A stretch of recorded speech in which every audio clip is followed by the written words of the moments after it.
have Aloha Will Travel, the podcast. This is episode 57, and I am your only host today, Catherine Tothbox with Hawaiʻi Magazine. And I'm here with Melissa Chang, our resident foodie. Hello. And, hi. We're actually doing a retake because we were supposed to have you on our 56th episode. We recorded the whole thing, and the audio failed, which is why audio is very important. Oh my God. I can't even tell you. Also, I fired Kevin Allen. That's why he's not here. No, I'm just kidding. Poor Kevin. So Kevin is not here because he got his second vaccine shot and he's a wimp. So he is at home nursing his side effects. So he's not able to make it today, but that's okay because he doesn't really care about food anyway. He does seem like a delicate blossom. That's why he's sick today. Also very true.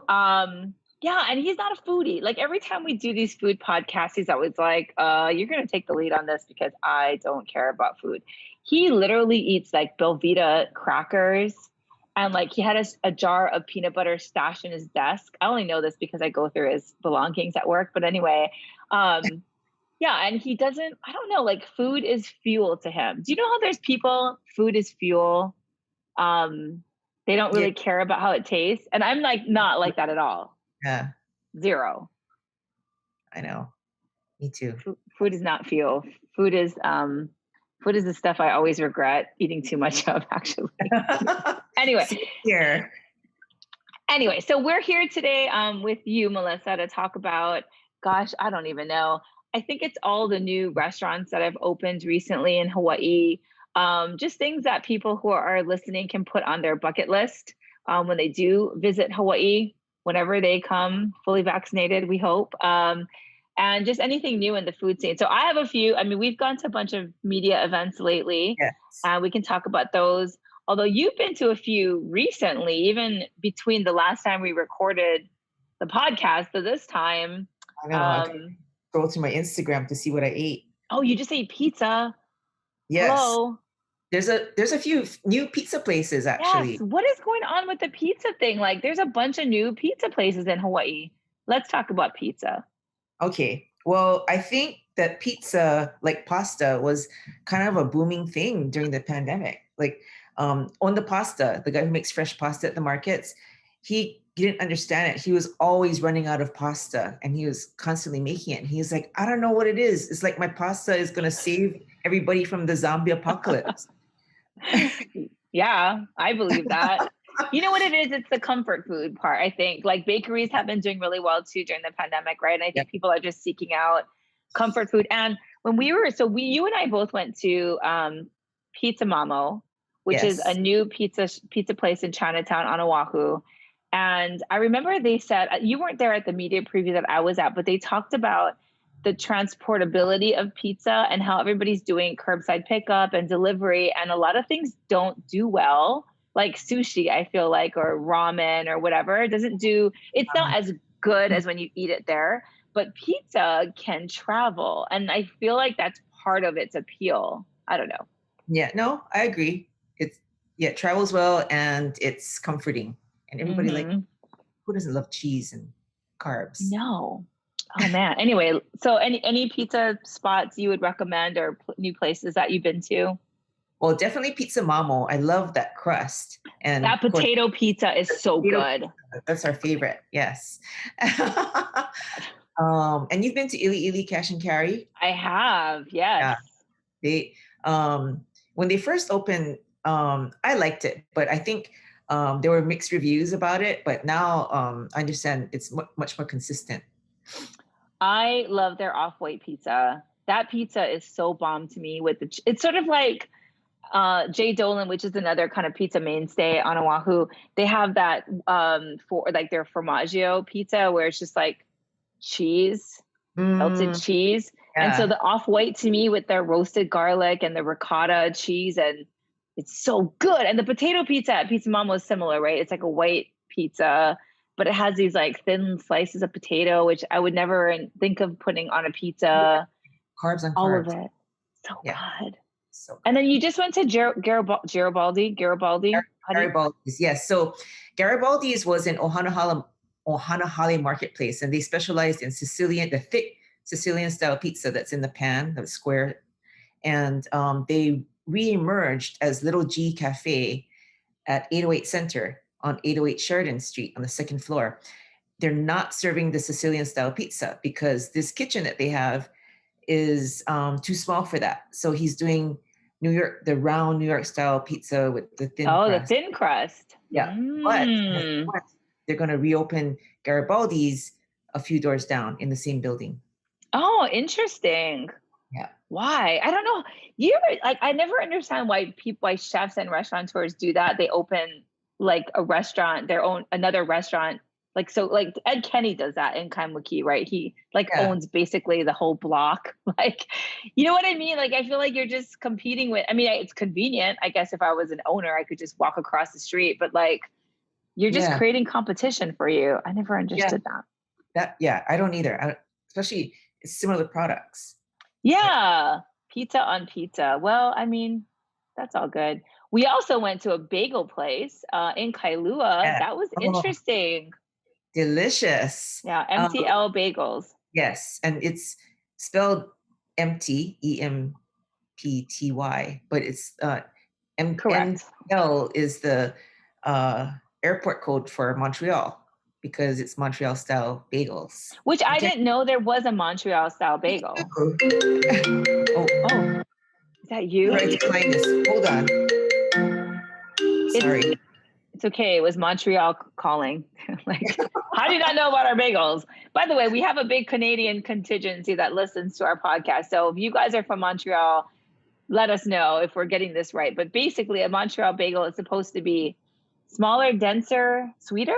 Is that right? Sweet. It's honey boiled. So, they use honey in the water that they boil the bagels in. So it's a little bit sweeter. So interesting. Yeah, there's no salt, and they use eggs in their bagels. Oh, okay. No salt. That's interesting. And there's plenty of seeds on it. I was surprised, like the seeded bagels are very seedy. Like it's no joke. Yeah, it's like full of seeds. Like at first you're like, oh, is that a black bagel? Oh no, it's all the seeds.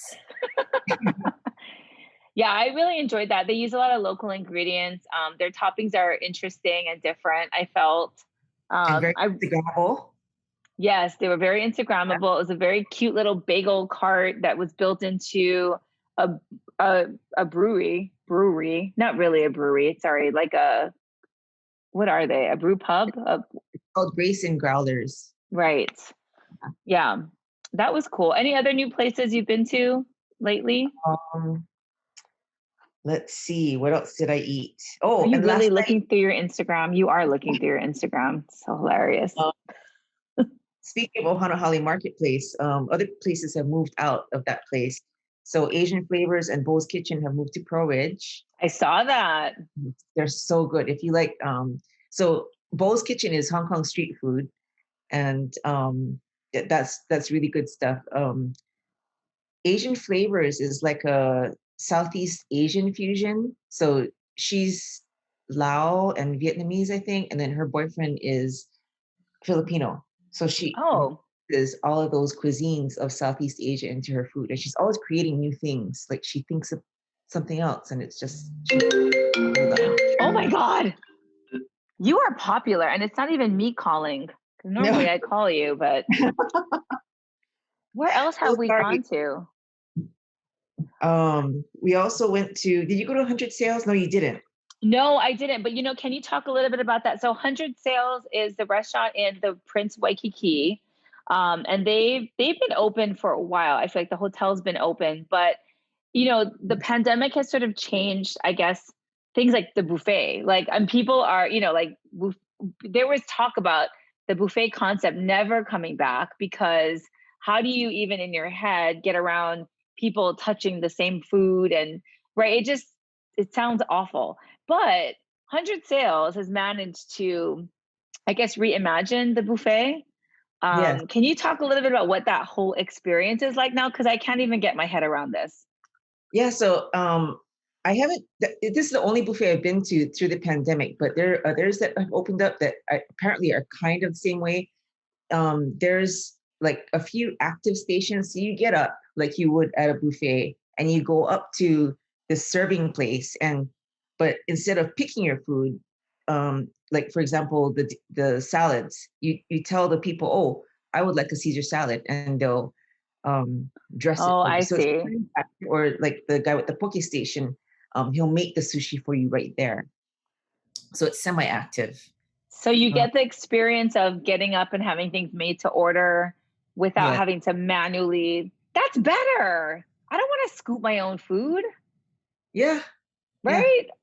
Oh, that's interesting. So do they have things set up like a buffet and someone serves you, or do you order off a menu in addition to going to active stations? You order off a menu in addition. So you just have those few stations, and then you have a menu that you order from, and that way you can. It's just like picking from a buffet, except you're picking it off a piece of paper, and then they bring it to you, and it's all you can eat. It's still all you can eat. So if you like the crab legs, you can keep ordering the crab legs. Oh, And then you have a oh, two.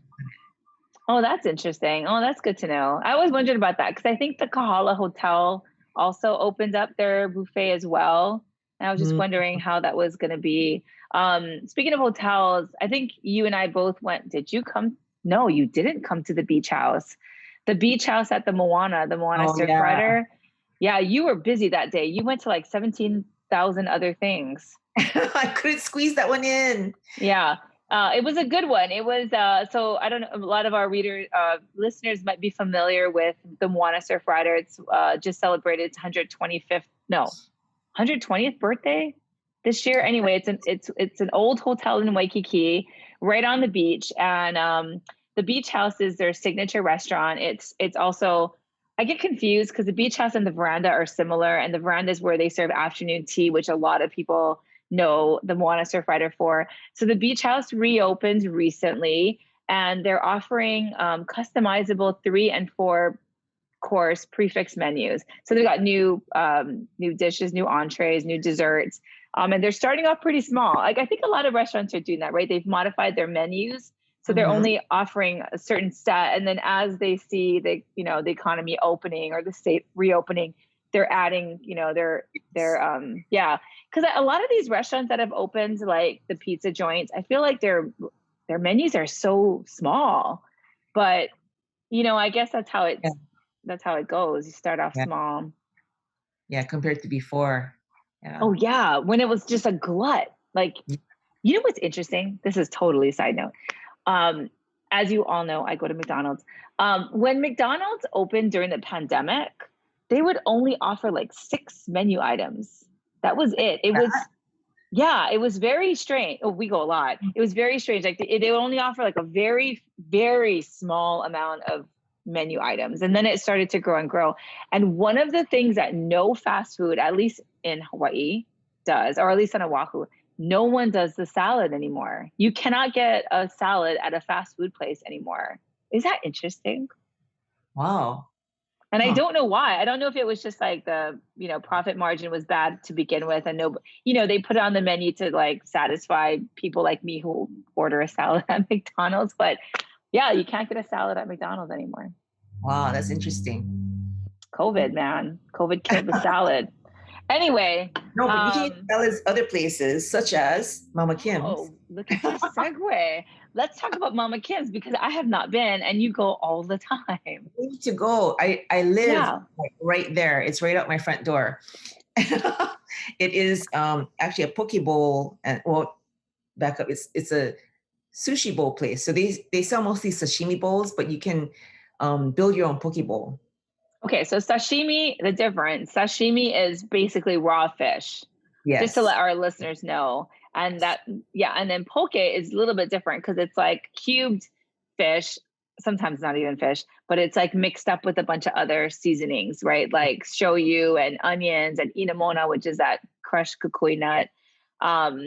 So they do both. They do the sashimi and they do poke bowls. And not only is it fresh fish, it's sliced fish to order, which is fresh on fresh. You mean like they bring the fish out and they cut the fish really? Yeah. Wow, that is good to know. That's kind of a hidden gem. Yeah, it is hidden. I mean, not hidden, but yeah, it's because it's right in the corner of King and Kaiheka Street. Is it new? Yeah. No kidding. Yeah. And So you don't have to have rice on the bottom. Rice, of course, tastes better, but I've ordered it with tossed salad underneath. And then they have their own two salad dressings that they make themselves in-house. Wow, no kidding. There's so And then many mama restaurants, I get confused. I know, but Mama Kim herself makes the kimchi. So next to the counter, there's a refrigerator with cabbage kimchi, cucumber kimchi, and Oh kimchi. my And God. it's now my favorite kimchi because the kind that you buy at the store is kind of diluted, I think, with the flavor. This one is both salty and spicy. So, Oh. so definitely when you eat it, you're like, ooh, I gotta eat some rice with this. Oh, I like that kind. Yeah. I have to get down there. You know, interesting about the kimchi, there was a restaurant, I'm not going to say the name of it because I'm going to talk horribly about it, but they had great kimchi and we used to only go for the kimchi and they used to put apple slices in it, like thin slices of apples that had like a little bit of sweetness. And there's nothing wrong with the restaurant. It's a great restaurant, except one day we were walking out of the restaurant and, you kind of peek your head around and kind of say goodbye to the people, the workers or whatever. And it just turned out that we saw them making the kimchi.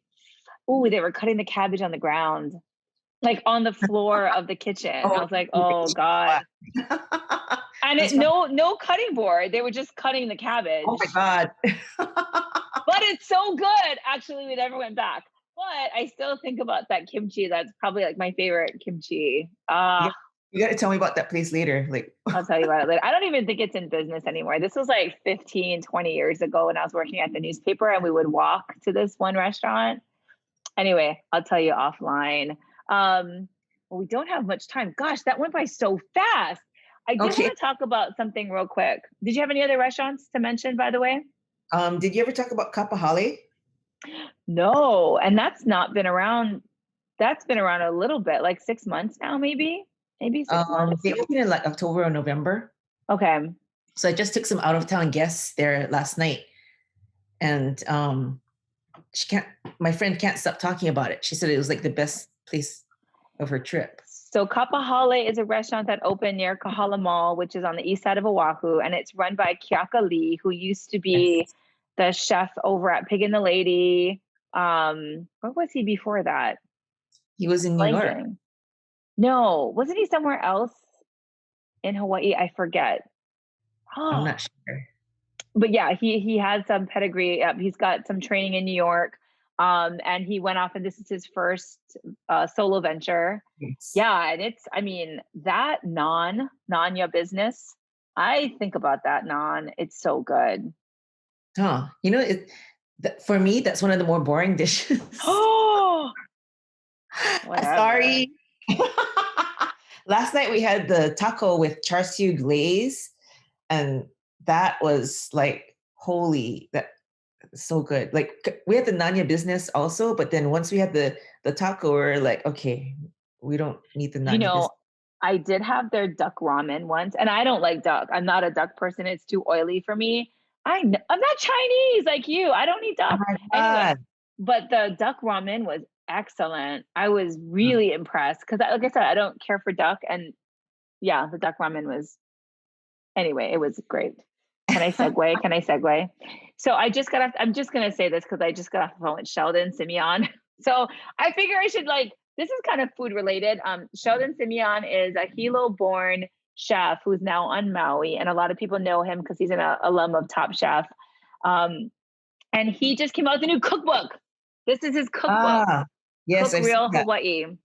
Yeah, it's great. I have to say, I am a cookbook collector anyway. But I was just telling Sheldon, it's very, it's not just rare. I've never opened a cookbook where I saw things that I eat normally. I have like Honganji cookbooks and, like the cookbooks you buy at like fairs and festivals, like local, and, they're like printed on, it's just, like they went to Kinko's and printed the cookbook and there's no pictures. And that's the cookbooks that I use. But like, this is so beautiful. Like I've never seen like Lau Lau looks so beautiful. You know what I mean? Like just kind of simple stuff. No, it's not at all photogenic. But just like fried rice. It's like such basic recipes, but it's just photographed so beautifully. And I don't know, like it kind of legitimizes the food that we grew up with in some way. Anyway, he runs Tin Roof Maui, which you and I have Yeah. both been to in Wailuku. I love that place. He opened Lineage. He stepped away from it last year, but his style of food is like elevated local food, I guess. Local hangover food sometimes, but but it's just interesting. I just thought his cookbook was really great. And I talked to him, so I'll have an interview with him up on the website at hawaiimagazine.com soon. But like, look at this, like a leaking paloma, like just cool stuff, man. I'm super stoked about this. Lihing paloma. Right. It's Friday, man. Leaking anything is good. Anyway, where are you eating this weekend? This week, well, after we get off the phone, I'm going to Sister Truck at Beer Lab at Oh my God, I love Sister Truck. Oh, I love that place. Their hurricane fries are so ridiculously good. I know.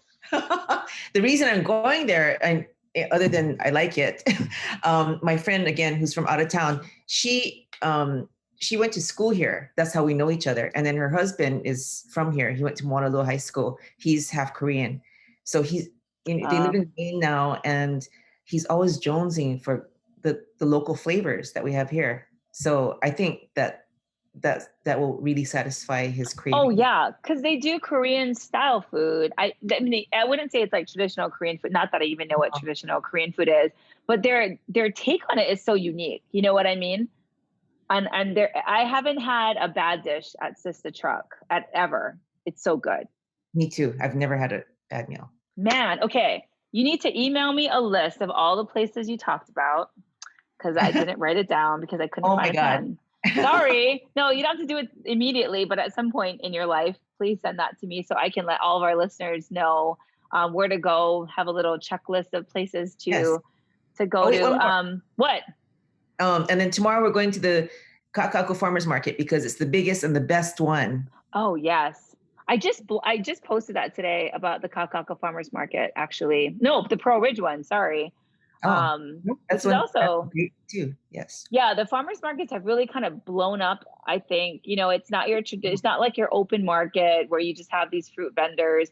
I mean, it is like there are some serious food grinds at these farmers markets. Yeah.